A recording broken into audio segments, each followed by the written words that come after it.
नमस्कार। आखिरी पायदान से फिर चंचल। सब्सक्राइब करिए, दोस्त बनिए, भागीदारी करिए।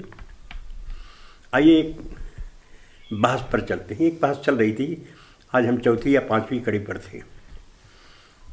भारतीय लोकतंत्र की गाथा कि हम दुनिया के बड़े लोकतंत्र कैसे बने और दुनिया को हमने चौंकाया, जबकि दुनिया मान रही थी कि हिंदुस्तान आज़ादी के बाद ये इतनी लंबी आबादी वाला मुल्क, इतने अपढ़ लोग, इतने भिन्नता में रहने वाले लोग, संस्कृतियों के लोग, अलग अलग तमीज़ और तहजीब के लोग एक प्लेटफार्म पर कैसे आ सकते हैं, उसको हमने करके दिखाया। ये हमारे पुरखों की देन थी, उनका हौसला था, उनकी हिम्मत थी। ये बहस वहाँ से हम लोगों को शुरू करनी थी कि 1937 में पहला आम चुनाव होता है हिंदुस्तान में। 1935 में ब्रिटिश संसद हमें यह हक देती है कि हिंदुस्तानियों से पूछो कि अपनी सरकार बना सकते हैं क्या, खुद मुख्तारी कर सकते हैं क्या। उसका हमने जम करके जवाब दिया और साबित कर दिया कि हम किस तरह से कर सकते हैं, और उसका श्रेय कांग्रेस को जाता है। कांग्रेस बहुमत में आती है वगैरह वगैरह। आज इस मुद्दे पर बात करनी थी। और उस सरकार का एक रास्ता था, प्रोविंशियल सरकार उसको बोलते थे, केंद्र सरकार नहीं थी। पहली अंतरिम सरकार तो पंडित नेहरू ने बनाया। 1937 में प्रांतीय सरकारों को के नियंत्रण और उसके संचालन की जिम्मेदारी मिली थी कि चुनाव होगा, जो जीतेंगे वो सरकार बनाएंगे। कांग्रेस ने बनाया और बहुत अच्छे काम किए।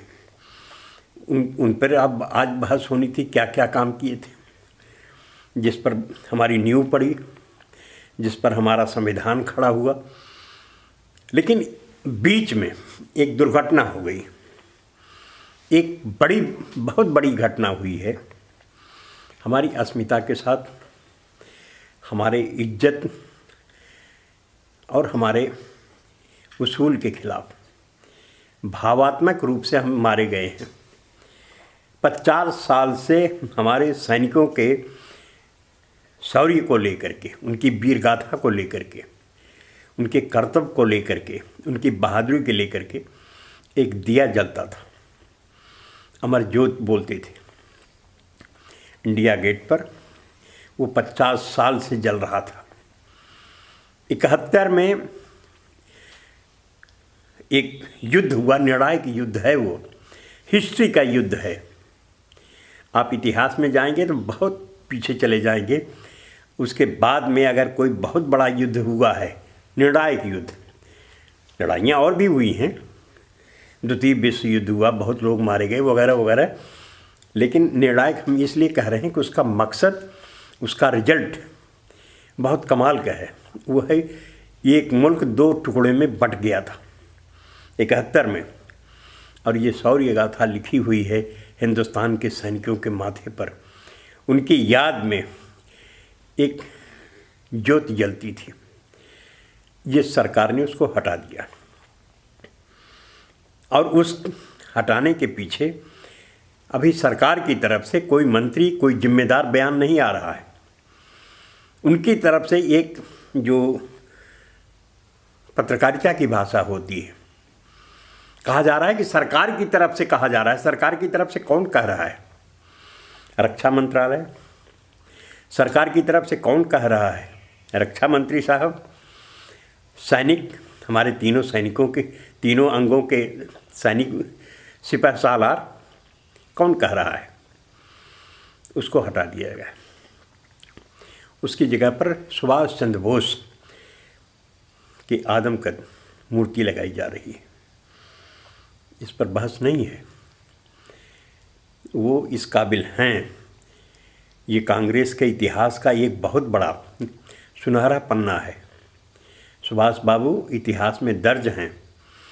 केवल इतिहास में ही नहीं, हिंदुस्तान की अस्मिता के साथ दर्ज है, हिंदुस्तान की आज़ादी के साथ दर्ज है। और उनको आज आप खड़ा करना चाहते हैं कि वो किस तरह से एक इंडिपेंडेंट, नो, नहीं, बिल्कुल नहीं। आखिरी बार उनके प्रसारण को तो आप एक बार देख लेते, जिन्होंने अपने आखिरी प्रसारण में गांधी जी को राष्ट्रपिता कहा, संबोधन है, और वो राष्ट्रपिता आज तक मिटाए नहीं जा सके। उनको लेकर के एक बयान आया है। एक साहब हैं जो 70 में पैदा हुए, अब इसमें सरकार के एडवाइज़र हैं, सलाहकार हैं, और वो भी उस डिपार्टमेंट के जिसने देश का बेड़ा गर्क कर दिया। वो सीतारमण जी के सलाहकार हैं, फाइनेंस विभाग के सलाहकार हैं, संजीव सान्याल साहब।